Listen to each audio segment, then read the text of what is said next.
La Biblia menciona ángeles 304 veces, 304 instantes en los que lo invisible irrumpe en la historia humana, pero ninguna de esas apariciones se parece a la postal de alas y arpas que muchos guardamos en la cabeza. Lo que las Escrituras describen es más inquietante, más santo y paradójicamente más esperanzador. Seres que arden en adoración, guardianes con ruedas llenas de ojos, príncipes celestiales que pelean por naciones, y la tragedia de uno que desde la cumbre quiso ser igual a Dios. Si quieres conocer la verdad oculta detrás de esos rostros, conocer a Lucifer, a Miguel y los secretos que la tradición mantiene en sombras, prepárate para recorrer paisajes bíblicos donde la belleza y el peligro convergen. No vengo con teorías sensacionalistas ni con leyendas de tabernáculo medieval. Vengo como expositor que respeta la Escritura y reconoce las fronteras entre el texto inspirado y las tradiciones que lo rodean. Al avanzar, distinguiré claramente entre lo que las Escrituras enseñan y lo que nos viene por libros antiguos, como el de Enoc, o por hallazgos, como los rollos del Mar Muerto. Esos materiales son valiosos para entender cómo pensaban algunas comunidades antiguas, pero no deben confundirse con el canon. Dicho esto, entremos con reverencia. La verdad que vamos a explorar no es mero exotismo. Afecta cómo adoramos, cómo entendemos la tentación y cómo tenemos esperanza en la soberanía de Dios. Imagina por un momento un santuario donde la luz no es solo claridad, sino juicio y purificación, donde la música no es consuelo sino autoridad, donde la presencia de lo santo convierte a un hombre en un profeta purificado para servir. Esa escena abre Isaías 6, donde un hombre ve más de lo que su religión de pueblo le había permitido imaginar. La visión es visceral, criaturas que no llevan instrumentos suaves ni actitudes complacientes, sino alas, fuego y voces que repiten una sola declaración, la santidad misma de Dios, hasta que la atmósfera se vuelve insoportable para la condición pecadora del observador. Los seres que aparecen allí se llaman serafines, del hebreo seraf, que significa arder. No ángeles de luz en sentido romántico, sino agentes de fuego. Se acercan a la presencia divina con movimiento doble. Su coreografía es adoración y su oficio, purificación. Tienen 6 alas, con 2 cubren su rostro, reconociendo la inadecuación de la criatura ante la gloria, con 2 cubren sus pies, gesto de humildad o reverencia, y con 2 vuelan, listos para ejecutar la voluntad de su Señor. Cuando el profeta ve ese espectáculo, su reacción es humana y profunda. Percibe su propia corrupción. Su respiración se ahoga y confiesa su pecado. La respuesta divina no es simplemente consuelo, hay un acto simbólico de purificación, un carbón tomado del altar que toca los labios de Isaías y lo deja apto para ser mensajero. El fuego que quema los contaminantes no aniquila al llamado, lo prepara. De la visión sale la comisión. Envía a quien envíes. Una convocatoria que reconstituye al profeta para la misión. Ese es el primer rostro de lo angelical bíblico, adoración que purifica. No es una estética plácida, sino una influencia que transforma al humano ante la santidad. Si hoy reduzco a los serafines a estéticos halagos, pierdo la enseñanza. La adoración verdadera se encuentra con la santidad y deja al adorador cambiado y enviado. El serafín no es un mero actor de fondo. Su función es recordarnos que la santidad exige purificación antes de la misión. Pero la Biblia no se queda solo en el fuego adorador. Más adelante, en los libros proféticos, la visión se desplaza hacia máquinas de vigilancia, seres cuya presencia parece desafiar nuestras categorías geométricas. Ruedas dentro de ruedas, ojos por todas partes, 4 rostros que miran en direcciones simultáneas. Estos son los querubines que describe Ezequiel, criaturas vinculadas al trono y al movimiento del mismo. No se parecen a los querubines infantiles de una pintura. Su descripción sugiere una complejidad funcional. Imagínalos como un sistema giroscópico, concebido para mantener el equilibrio en presencia de lo divino y para recircular la energía de la gloria. Sus ruedas, llenas de ojos, indican percepción omnidireccional. Su movilidad significa que la santidad no es estática, y sus rostros variados, de hombre, león, buey y águila en algunos pasajes proféticos, muestran una integración de dominio, fuerza, labor y trascendencia. Los querubines no son adornos, son guardianes. En Génesis, después de la caída, Dios coloca querubines con una espada ardiente para proteger el acceso al árbol de la vida.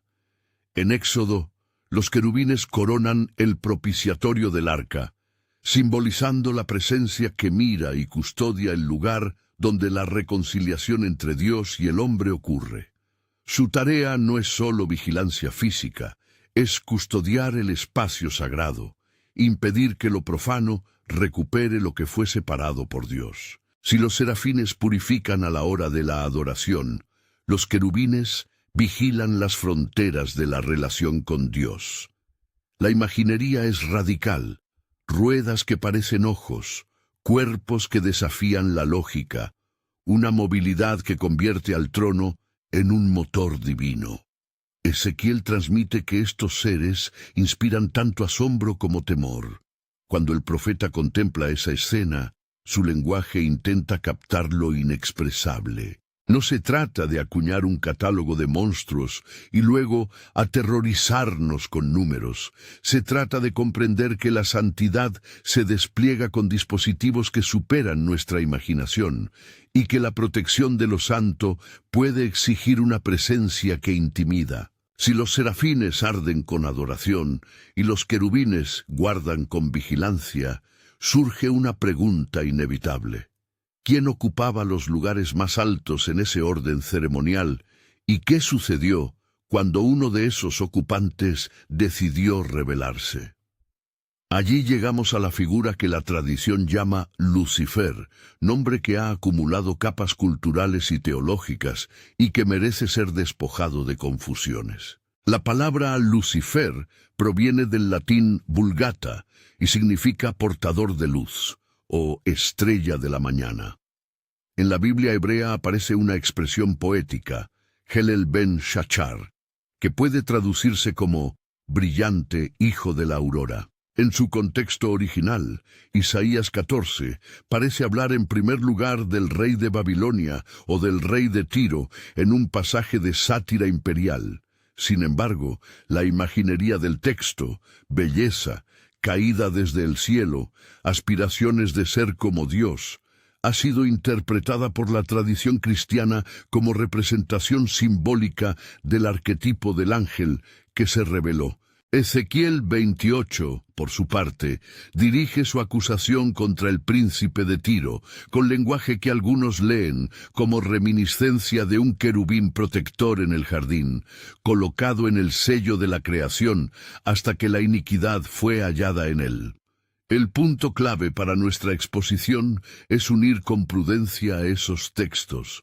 La Escritura habla de una caída, de una desmesura moral, que comenzó en el ámbito celestial. Lo que los pasajes sugieren no es mera estética. Describen a un ser puesto en un lugar privilegiado, adornado con sabiduría y esplendor, consumidor de talento musical y conocimiento, hasta que el orgullo lo corrompe.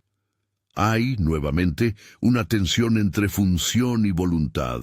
Desde la cúspide, ese ser formula declaraciones que confiesan una ambición desordenada, elevarse más allá de su lugar, desear ser el centro, aspirar a autonomía frente a la autoridad del Creador. Desde la vasta tradición interpretativa, podemos resumir esas aserciones en 5 movimientos del orgullo que narran la caída: la ambición de ascender, la usurpación de prerrogativas divinas, el deseo de ser igual al Altísimo, la búsqueda de reconocimiento supremo y la idea de que la majestad divina puede ser sustituida por un yo exaltado. No son citas textuales, sino una síntesis del impulso que aparece en los textos. El mal no nace de la ignorancia, sino de la decisión informada de usurpar. Es importante subrayar aquí algo que evita equivocaciones dogmáticas. Cuando hablamos de Lucifer como querubín caído, estamos reconociendo una lectura teológica que conecta a Isaías y Ezequiel en la historia del mal. No estamos forzando los textos a decir más de lo que pueden sostener por sí solos. La Escritura no nos da un manual completo sobre los acontecimientos celestiales, pero nos proporciona piezas con las que construir una comprensión responsable. Un ser creado en belleza que eligió la soberbia y por eso fue desplazado. Esa elección tuvo consecuencias cósmicas porque afecta la relación creada entre el dominio espiritual y la creación material. Del orgullo surge la estrategia del engaño. Los textos advierten de un peligro particular. El rebelde puede presentarse como ángel de luz. Esta expresión no es un adorno estético, es una advertencia teológica. El engaño no siempre viene envuelto en lo grotesco. Puede llegar con orden, elegancia y promesas de autonomía. Por eso la Escritura llama a discernir, porque la desviación muchas veces no parece violenta a primera vista. Seduce con belleza, ciencia y presumible libertad. Aún así, la Biblia muestra que no toda caída fue idéntica ni tuvo las mismas consecuencias operativas. Aquí conviene introducir otra tradición que la Escritura no canoniza, pero que influenció profundamente la literatura judía y cristiana antigua. El relato de los vigilantes, conocido principalmente a través del libro de Enoc y otros textos hallados entre los rollos del Mar Muerto. Esos escritos describen una rebelión diferente, más terrestre. Ángeles, los llamados Watchers o vigilantes, descienden a las montañas de la tierra, en particular al monte Hermón, y concretan una transgresión que consiste en romper la frontera ontológica entre su naturaleza y la humana. Según esa narrativa, estos seres hicieron un pacto entre sí, enseñaron a la humanidad conocimientos útiles pero peligrosos, metales, cosmética, artes de guerra, astronomía aplicada, y engendraron con mujeres hijos gigantes, los llamados Nefilim.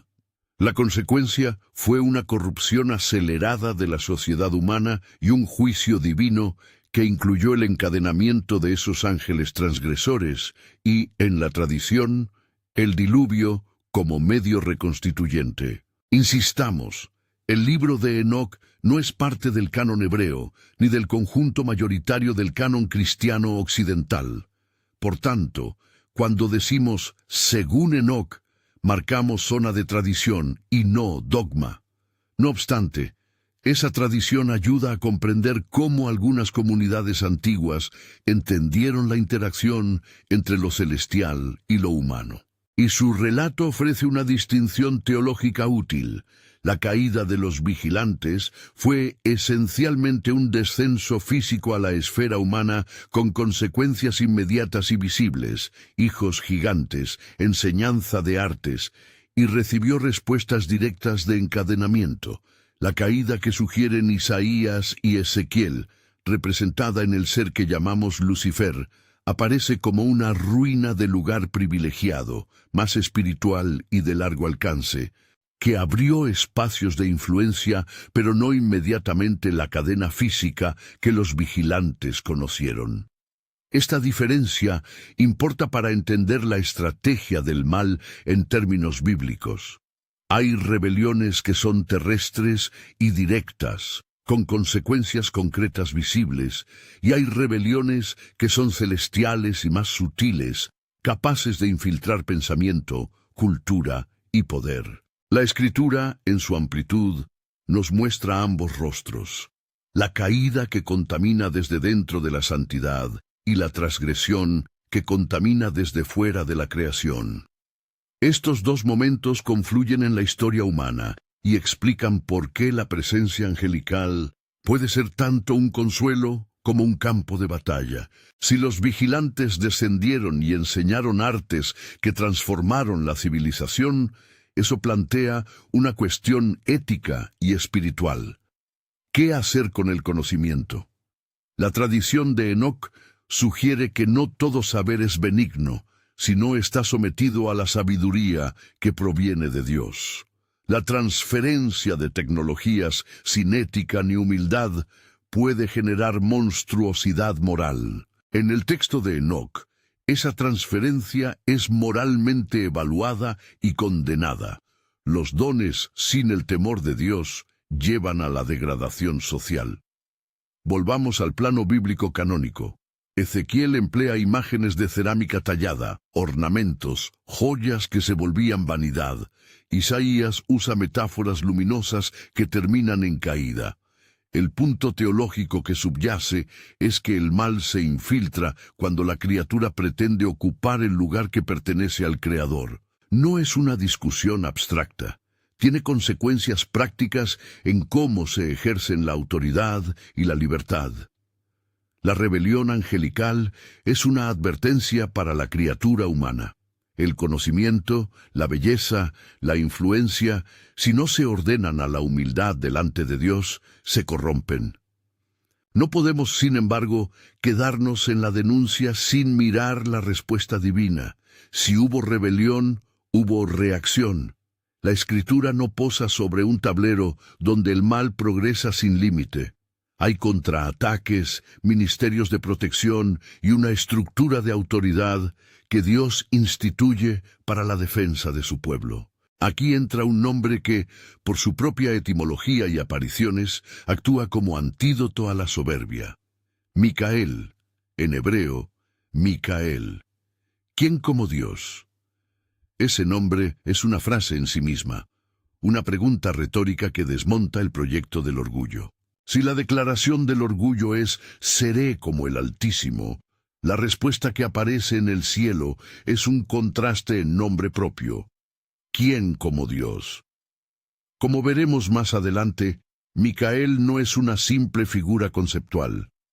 En la literatura bíblica aparece como príncipe protector, defensor de Israel y protagonista de combates espirituales que muestran que la soberanía de Dios no está en riesgo. Pero no adelantemos demasiado.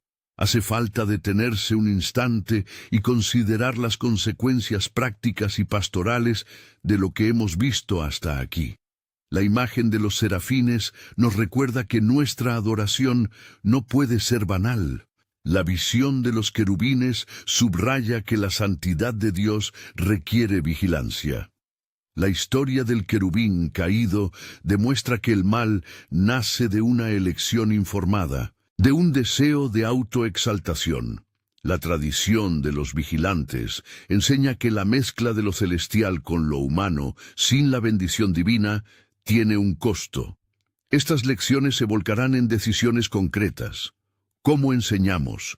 ¿Cómo buscamos conocimiento? ¿Cómo ejercemos autoridad? ¿Y cómo respondemos a las manifestaciones espirituales en la vida contemporánea? En el tejido de la historia bíblica, cada una de estas piezas conecta con la siguiente. El fuego que purifica puede quedar escondido tras la complacencia. La vigilancia puede volverse despreciable si se la busca por control y no por servicio. La belleza puede corromper si se la vuelve objeto de adoración. Los textos que citamos no buscan excitar curiosidad morbosa, sino provocar reverencia y prudencia. El cristiano adulto, aquel que estudia y lidera, debe aprender a leer estas escenas con doble visión, impacto sensorial y aplicación ética. Y aún hay más por decir. La narrativa de la caída y de la rebelión contiene además un elemento estratégico. La maldad no es mera espontaneidad, sino que opera en jerarquías. La carta a los Efesios y las cartas paulinas hablan de principados y potestades. Aunque no desarrollaremos ahora ese mapa completo de jerarquías espirituales, ese tema merece su propio tratamiento. Es importante reconocer que la escritura presenta una estructura donde fuerzas actuantes tienen niveles y roles. Entender esos niveles ayuda a comprender por qué ciertas luchas parecen tan persistentes y por qué la respuesta divina combina juicio con encadenamiento, reprensión y, finalmente, victoria escatológica. Antes de seguir, hay una observación pastoral que conviene poner sobre la mesa. Al explorar estos temas, muchos oyentes pueden sentir temor o fascinación. Esa reacción es humana, pero la Escritura nos llama a una ruta distinta. El asombro que conduce a la adoración y la vigilancia que conduce al servicio, no a la parálisis ni al morbo. Reconocer la actividad angelical no es buscar ayuda mágica, ni atribuir a seres celestiales el papel que pertenece a Cristo en la salvación humana. Los ángeles actúan como servidores y agentes de misión, no como sustitutos del mediador divino. Esa claridad teológica es crucial para evitar abusos doctrinales. En este punto, la historia que hemos estado dibujando necesita una pausa estratégica. Hemos visto el fuego que purifica, las ruedas que vigilan, la belleza que se corrompe y la caída que introduce la estrategia del engaño. Hemos tocado la tradición que habla de vigilantes que descendieron y la distinción entre diferentes tipos de rebelión angelical. Todo ello crea un telón de fondo necesario para entender la intervención divina que se anuncia en el nombre Micael, ¿quién como Dios?, y la dinámica escatológica que culminará en las visiones apocalípticas. Pero antes de revelar cómo Dios responde de manera efectiva a la usurpación y cómo la historia cósmica prosigue, debemos explorar con más detalle las raíces del orgullo angelical y las maneras en que ese orgullo se manifestó en la vida humana. ¿Cómo pasó de un pensamiento en el cielo a prácticas concretas en la tierra? ¿Cuál fue la lógica del vigilante al enseñar a los hombres la metalurgia, la astrología o la cosmética? ¿Qué aprendemos sobre la ética del saber y sobre las fronteras entre los dones divinos y los abusos humanos? Estas preguntas nos llevan a una zona en la que la Biblia canónica y las tradiciones extracanónicas dialogan. Nos exigen prudencia hermenéutica y sensibilidad pastoral. Para abordar esas preguntas, es útil echar un vistazo a la narrativa ampliada que surge cuando comparamos los testimonios. En el relato de los vigilantes, la motivación comienza con una contemplación humana, la belleza de las hijas de los hombres, la atracción por lo que el mundo ofrece. El descenso es motivado por deseo, y ese deseo se convierte en una acción concreta: enseñar artes que antes habían permanecido fuera del alcance humano. La enseñanza no es neutra, trae consigo códigos, poder social y una manera de entender el mundo que desvincula la sabiduría de la responsabilidad. La consecuencia es previsible. La tecnología sin obediencia produce opresión, no libertad. En la escritura canónica, aunque Israel no recibe exactamente el mismo relato, sí experimenta influencias que provienen de poderes religiosos, económicos y culturales que seducen y dominan. La lección unificadora es que todo don debe ser integrado en la justicia y la adoración. Al mismo tiempo, la caída de aquel querubín descrito por Isaías y Ezequiel nos recuerda que la corrupción puede comenzar por la interioridad, por cómo un ser creado empieza a interpretarse a sí mismo como centro. Es la tensión entre la interioridad del pecado y la exterioridad de la transgresión visible. Ambos aspectos, el interno y el externo, alimentan la historia del mal. Por eso la respuesta divina incluye purificación interior, como el carbón en Isaías, restablecimiento de fronteras, como los querubines en Génesis, y medidas de contención cuando la transgresión es pública y devastadora, como el juicio sobre los vigilantes, según la tradición. La narrativa tiene entonces dos grandes líneas convergentes: la de la presencia que purifica y protege, y la de la libertad que corrompe y contamina. Y entre ambas aparece la figura que representará la respuesta ordenada de Dios, Miguel. Pero antes de adentrarnos en la figura de este arcángel, conviene que consideremos cómo la antigua comunidad recibió y procesó estas historias. Los rollos del Mar Muerto y el libro de Enoc no son simplemente exóticas piezas literarias, fueron recursos con los que algunos primeros creyentes interpretaron la historia de su propio tiempo: invasiones, corrupción religiosa, élites que pretendieron sustituir la voz profética por conocimientos técnicos. Hablar de estos textos es reconocer que la comunidad de fe siempre ha luchado por interpretar la influencia espiritual en la cultura. Sin embargo, cualquier interpretación debe someterse a la medida de la Escritura. Ahora bien, si hemos de trazar un mapa que conecte serafines, querubines, la caída de un querubín y el descenso de vigilantes, la siguiente pregunta práctica es inevitable. ¿Qué significa esto para nosotros hoy? ¿Cómo se manifiesta la actividad angelical en el siglo XXI? ¿Existen intervenciones actuales de ángeles en la vida de la Iglesia? La respuesta bíblica es compleja y equilibrada. Hebreos presenta a los ángeles como espíritus ministradores enviados a los que heredarán la salvación. El salmista habla de un ángel que acampa alrededor de los que temen a Jehová. Al mismo tiempo, la Escritura advierte sobre la seducción de falsos mensajeros y la necesidad de discernimiento. La tradición de los vigilantes recalca que lo que llega desde lo alto puede ser corrupto si no está alineado con la voluntad divina. Por tanto, la tarea pastoral es discernir, no reaccionar con superstición. Reconocer ministerios angélicos, pero mantener a Cristo como único mediador. Hemos trazado hasta aquí el contorno del paisaje: adoración que purifica, vigilancia que protege, caída que corrompe, tradiciones que amplían el relato y preguntas prácticas que emergen para la comunidad de fe. Hemos puesto en el tablero las piezas necesarias para entender la siguiente gran escena: la respuesta divina que, personificada en el arcángel Miguel y manifestada en juicios y ataduras, restituirá la justicia en su tiempo. Esa historia implica batalla cósmica, jurisdicción y una esperanza que atraviesa la historia. Pero antes de pasar al despliegue de la confrontación y al papel que Miguel juega en ella, debemos atender a un último punto de carácter hermenéutico. No todo en el cielo es para nuestro entretenimiento. Las Escrituras nos muestran la actividad angelical para formar en nosotros reverencia y obediencia. El peligro es utilizar estas historias para alimentar curiosidad profana o para fabricar soluciones mágicas a problemas espirituales.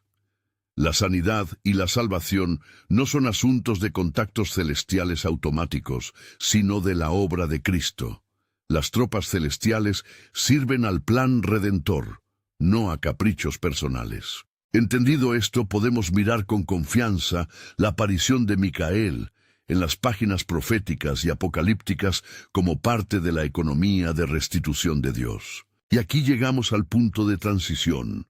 Frente a la desmesura del que quiso ser igual al Altísimo y ante la transgresión que descendió a la tierra enseñando artes sin arrepentimiento, la Escritura no deja la escena sin un contrapeso. Un nombre aparece como respuesta: Micael, ¿quién como Dios? Ese nombre no es una simple etiqueta, es una teología resumida en un arcángel. En la próxima etapa de este viaje veremos cómo ese nombre se encarna en acción. ¿Qué significa que un príncipe defienda a un pueblo? Cómo la Escritura describe choques espirituales que repercuten en la historia humana. ¿Y cuál es el horizonte escatológico donde la soberanía divina restaura y juzga? Pero antes de entrar en esa parte decisiva, permíteme subrayar una última advertencia. Al conocer a Lucifer y a los vigilantes, no te conviertas en un espectador pasivo ni en un temeroso obsesivo. La verdad oculta no existe para provocar pánico, existe para formar adoradores y siervos. Conocer la capacidad destructiva del mal nos llama a una adoración más profunda y a una vigilancia más sobria. Cuando en la próxima sección abordemos a Miguel, veremos cómo la soberanía de Dios no solo reprende, sino que restaura, y cómo la historia entera marcha hacia una conclusión donde la autoridad divina prevalece. Si esto te intriga, quédate y marca este vídeo. Lo que viene a continuación conecta la rebelión con la respuesta divina y puede transformar la manera en que entiendes la lucha espiritual y la confianza en la soberanía de Dios. Micael. El nombre en sí es una defensa. Micael, ¿quién como Dios? No es una etiqueta casual, sino una sentencia teológica convertida en identidad. Cuando la Escritura sitúa a este ser en escena, lo hace para mostrar que la soberanía de Jehová no está en entredicho, que ante la seducción de la exaltación propia hay alguien cuya función es restituir la verdadera orientación.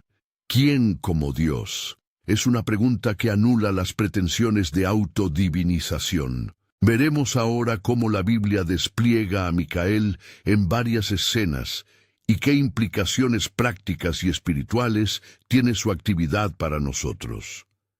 En el libro de Daniel, la primera vez que la figura se vuelve dramática no es en un teatro de coros celestiales, sino en el contexto de una disputa espiritual que toca la historia de los pueblos.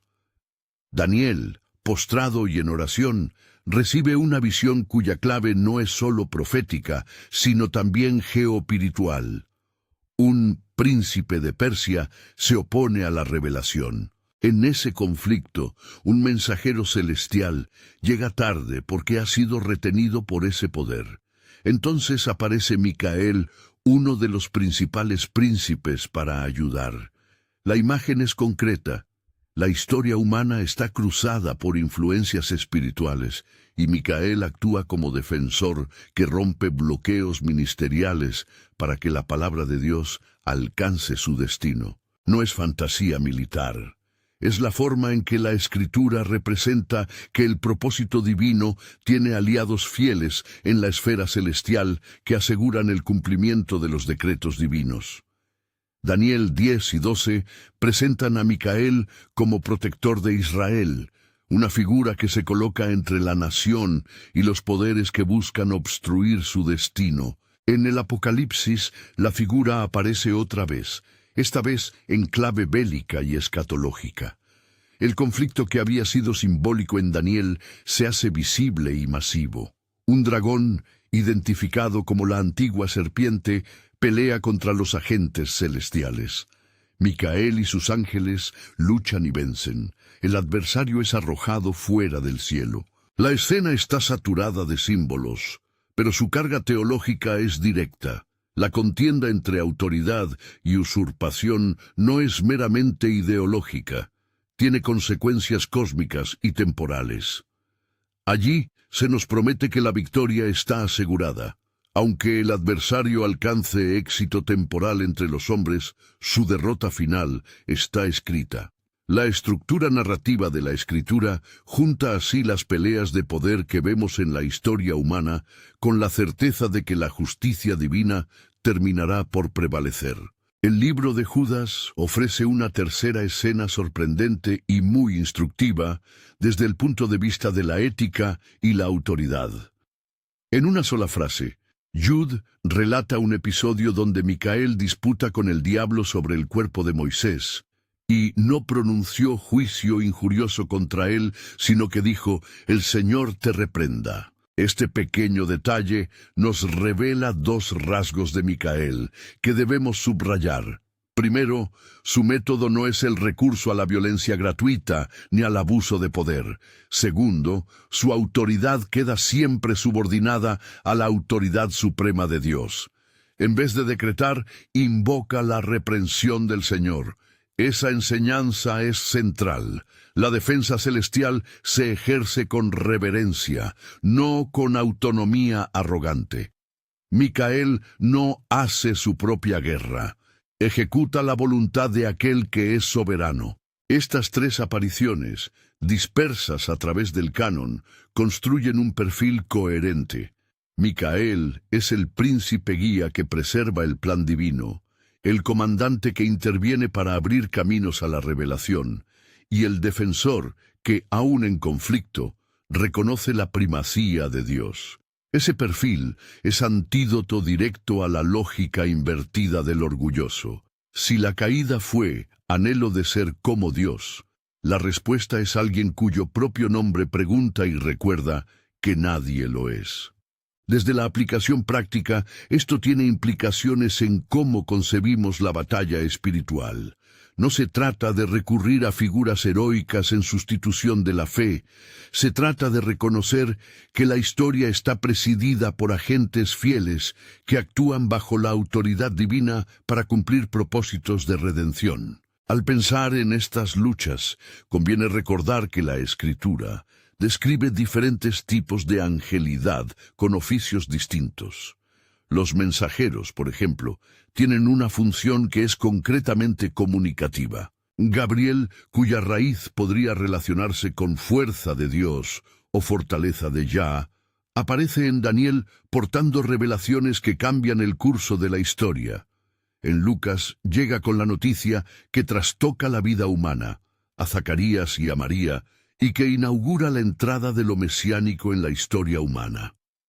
La primera palabra que acompaña muchas apariciones angélicas es «no temas». No es una frase cosmética, revela la tensión entre la dimensión aterradora de lo santo y la intención pastoral del mensajero. Dar una noticia que exige creer, pero que parte del orden divino que produce salvación. Los ángeles mensajeros no son solo vehículo de información, en ocasiones son ejecutores de poder. La liberación de Pedro en Hechos 12 es un ejemplo nítido. Un ángel rompe cadenas, abre puertas y guía al apóstol fuera de la prisión. En 2 Reyes 19 y en Génesis 19, los ángeles realizan acciones decisivas que alteran situaciones políticas o humanas concretas, desde intervenciones que salvan naciones hasta juicios que destruyen ciudades. Estas otras funciones nos muestran que los ángeles operan en distintos modos: ministración, anuncio, ejecución, vigilancia. Cada modo debe ser interpretado teológicamente. Sirven a la economía del reino, no a caprichos humanos. En la visión escatológica, sin embargo, no basta con ver actuaciones aisladas. Hay una trama que culmina. Apocalipsis 12 y 20 nos colocan frente a la escena final de la disputa. En el capítulo 12, el dragón es arrojado. En el 20, el juez final decreta la sentencia definitiva. Atadura temporal, un periodo de prueba en el que la obra salvífica humana avanza, y finalmente el lago de fuego y la justicia consumada. Entre esos momentos, la Escritura introduce plazos, juicios parciales y el drama de la redención humana. La gran lección es que la historia no es una sucesión sin sentido de choques espirituales. Es un campo de batalla con dirección y destino. La victoria pertenece al que reina.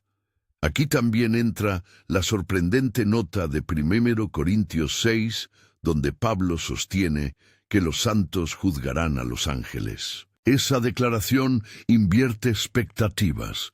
Quienes eran observados por los poderes celestiales, ahora compartirán en la soberanía del juicio con el soberano que los creó. Es un giro que subraya la centralidad de la redención humana en el plan cósmico. El otro gran contraste en nuestra exposición es la diferencia entre la caída celestial del querubín, del que hablamos, la que aparece en Isaías y Ezequiel, y la caída terrenal de los vigilantes narrada en Enoc y entre los rollos del mar muerto.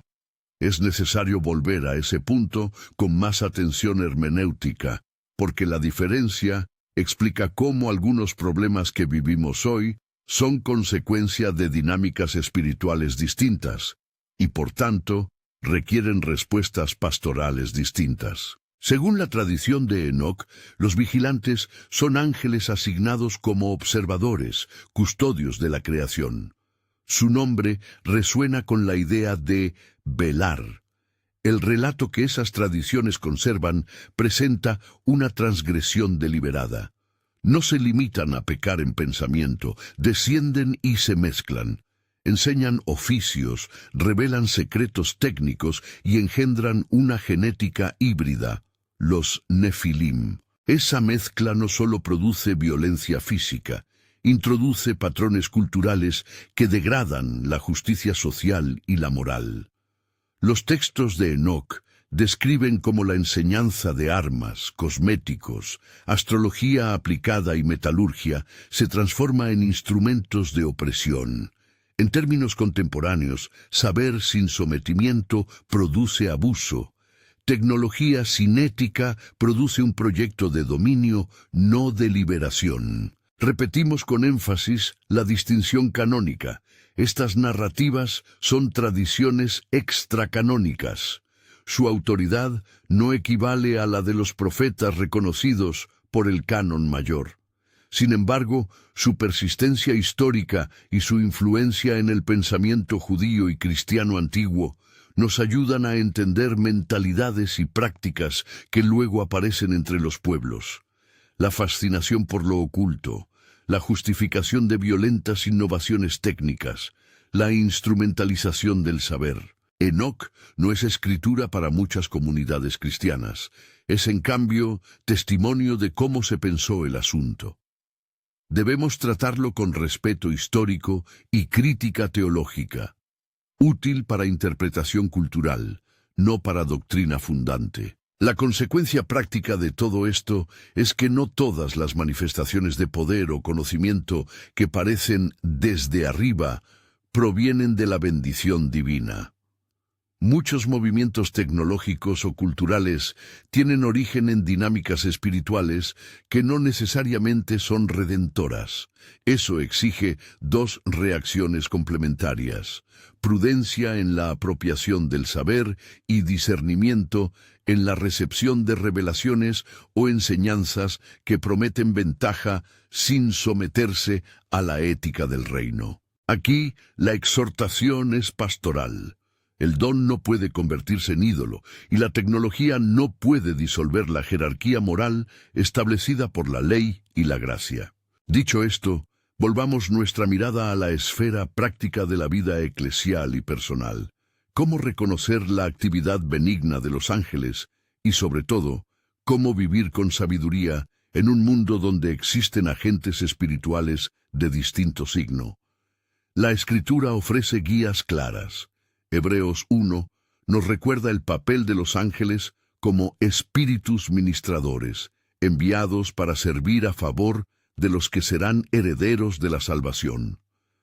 La implicación pastoral es que el pueblo de Dios no está desamparado.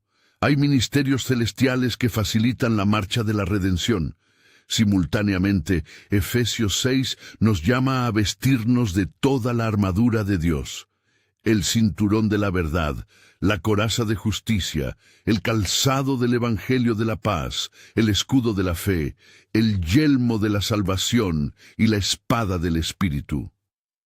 Esa imagen no habla de autosuficiencia humana, ni de un ejército de ángeles a nuestro servicio como varita mágica. Habla de preparación espiritual.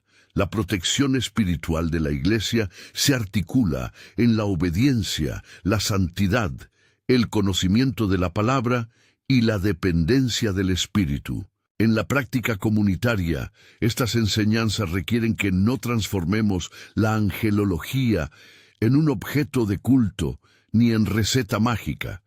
La presencia angélica debe suscitar adoración a Dios y humildad en el liderazgo. Un ejemplo pastoral concreto: cuando en la Iglesia surgen promesas de experiencias angelicales que llevan a dependencia o a reivindicaciones litúrgicas que desbordan la Escritura, la respuesta bíblica es el discernimiento, no el escándalo. Comprobar frutos, verificar coherencia con las Escrituras y sobre todo recordar que Cristo es mediador único, evita que los ángeles se conviertan en centro. Hay también una dimensión moral que se desprende de la lectura de las caídas. La tentación principal del mal no es tanto la maldad explícita como la reorientación del deseo. En el caso del querubín caído, la raíz fue la aspiración de trasladar el objeto de adoración. En el caso de los vigilantes, fue la realización de deseos no gobernados por la justicia. Ambas variantes muestran que el pecado comienza por una decisión de voluntad que luego se instrumentaliza en praxis. Para la comunidad cristiana, eso significa que la formación espiritual debe apuntar primero a la corrección de la voluntad, enseñar humildad, formar en la disciplina, cultivar la adoración que no permite que nada ocupe el trono de Dios en el corazón humano. Retomemos por un momento la imagen del serafín que purifica. Esa escena es instructiva para la pastoral de la confesión y la comisión. El carbón sobre los labios de Isaías no es un espectáculo místico para curiosos. Simboliza la eficacia de la gracia que limpia lo que impide la misión. Para líderes y discípulos hoy, ese simbolismo se traduce en prácticas concretas: confesión, arrepentimiento público cuando sea debido y restauración que habilita al servicio. La purificación no es teatro moral, es restauración funcional para la misión. La experiencia de ser tocado por la santidad no es para excluírnosla, sino para prepararnos a servir con integridad. En el plano escatológico, la Escritura no es indiferente al destino final de los ángeles rebeldes. Apocalipsis 20 es inapelable en su gravedad. El juicio final culmina con la sentencia que coloca a los enemigos en un antagonismo definitivo. Sin embargo, antes de esa sentencia hay procesos, restricción temporal del poder maligno para permitir la plenitud de la misión redentora y a su vez la restauración final. La teología bíblica nos enseña que la justicia divina no es un capricho punitivo, es la reposición del orden creado. En términos pastorales, la certeza de la justicia final ofrece consuelo. La injusticia presente no tiene la última palabra, pero esa seguridad no debe volverse licencia para la indiferencia. La responsabilidad humana es real y las decisiones tienen consecuencias. Hay una escena que merece especial atención porque invierte las expectativas, el juicio en el que los redimidos participan. Decir que los santos juzgarán a los ángeles no es una arrogancia humana. Es el signo de que la redención humana, llevada a término, no está debajo de la creación, sino que participa de su gobierno restaurado. Esto no nos eleva a un puesto de orgullo, sino que nos inserta en la economía de la justicia, donde la historia entera será corregida por la gracia. Por tanto, cuando pensamos en nuestras responsabilidades como comunidad, es sano recordar que el juicio final no es antropocentrismo arrogante, sino la confirmación del propósito divino de usar criaturas redimidas como guardianes y administradores de la rectitud. En la esfera práctica, guardemos dos advertencias encaminadas a evitar errores teológicos. Primero, no atribuyamos a los ángeles una autoridad mediadora que reemplace a Cristo. La Escritura es clara en que hay un solo mediador entre Dios y los hombres. Cualquier despliegue angélico debe ser interpretado como servicio subordinado a esa mediación. Segundo, no busquemos señales angelicales como prueba de aprobación divina. Aún en los textos canónicos, la aparición de ángeles provoca temor y desorientación en primera instancia. Lo que sigue no siempre es un signo de consuelo psicologizante. La presencia angélica, cuando ocurre, reconoce y acentúa la centralidad de la palabra y de la obediencia. Volvamos, por último, a la figura de Lucifer como advertencia. No la examinamos para alimentar el pánico, sino para entender la dinámica del pecado. La caída de aquel que estuvo cerca del trono nos muestra que la proximidad a la gloria no es garantía contra la corrupción. Más aún, La historia enseña que el acceso a conocimiento, privilegio o influencia puede incubar la presunción. Aquí la aplicación pastoral es sobria. Quienes ocupan puestos de responsabilidad deben ejercitar vigilancia moral, transparencia y controles instituidos, porque la estructura espiritual y social puede concatenarse para facilitar la corrupción. La lección no es desconfianza institucional sin fundamento, es una invitación a prácticas que moldean la humildad y previenen la usurpación. Llegamos así al punto culminante del relato, la opción que se nos pide. Ante la evidencia de la realidad angélica, ante la visión del querubín que cayó por orgullo, ante la figura de los vigilantes que descendieron por deseo, y ante el defensor Micael, que responde con autoridad soberana, la Escritura presenta dos posturas espirituales posibles. Por un lado, la admiración que se queda en estética o en fascinación. Por otro, la admiración que desemboca en adoración y servicio. Esa decisión es práctica y cotidiana. En la vida del creyente, elegir la adoración implica orientar los dones al servicio, someter la sabiduría a la justicia y reconocer a Cristo como el centro de la historia. Si te preguntas cómo se traduce todo esto en acciones concretas, hay pasos claros y directos. Primero, vida devocional fundamentada en la palabra. La lectura consistente de las Escrituras nos enseña a discernir y a no confundir impresiones con revelaciones verificadas. Segundo, comunidad responsable. La iglesia debe ser un lugar donde las experiencias se examinan, donde la rendición de cuentas es norma y donde la formación ética acompaña el don. Tercero, humildad intelectual y técnica. El avance del conocimiento debe ir acompañado de preguntas sobre propósito y justicia. Cuarto, oración que reconoce la soberanía y pide protección, no como fórmula mágica, sino como reconocimiento de dependencia. Y quinto, esperanza que no se contenta con la mera crítica. La esperanza en la victoria definitiva modela la paciencia activa. El horizonte final, según la Escritura, es claro. El conflicto será resuelto por la justicia divina. El dragón será vencido. Los corazones serán puestos en su lugar. Los que fueron engañados por el brillo del orgullo aprenderán la lección suprema. Nada ni nadie ocupa el trono que pertenece a Dios. En esa consumación hay una inversión sorprendente.